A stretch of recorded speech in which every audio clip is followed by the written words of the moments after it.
Il a créé la terre par sa puissance. Il a fondé le monde par sa sagesse. Il a étendu les cieux par son intelligence. À sa voix, les eaux mugissent dans les cieux. Il fait monter les nuages des extrémités de la terre. Il produit les éclairs et la pluie. Il tire le vent de ses trésors. Tout homme devient stupide par sa science.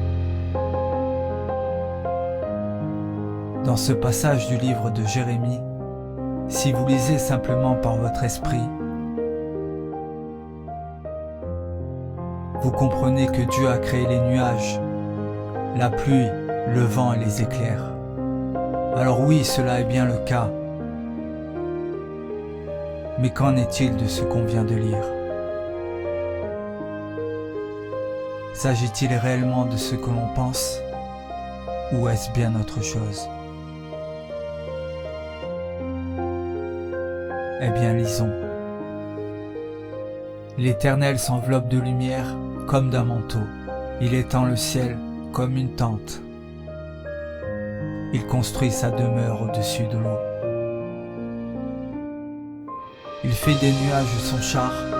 Il s'avance sur les ailes du vent. Il fait des vents ses messagers. Ainsi vous comprenez que les vents, selon l'Esprit de Dieu, représentent ses messagers. Aussi il est dit à ce sujet: le vent souffle où il veut, et tu en entends le bruit, mais tu ne sais d'où il vient, ni où il va. Il en a ainsi de tout homme qui est né de l'Esprit. Ici, le Seigneur compare le vent à un homme qui reçoit l'Esprit de Dieu. Ainsi, la parole est soufflée de l'Esprit de Dieu, et le vent, c'est-à-dire le messager de Dieu,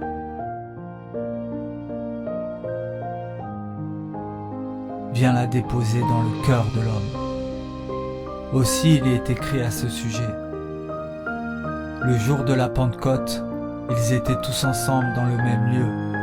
Tout à coup, il vient du ciel un bruit comme celui d'un vent impétueux, et il remplit toute la maison où ils étaient assis.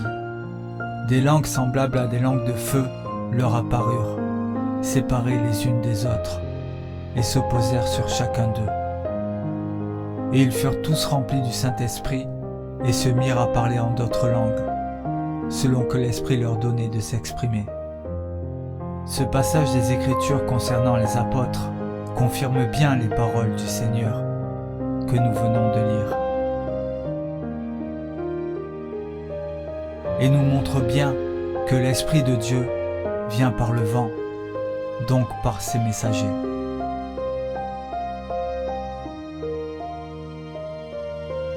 Et comme vous l'aurez compris,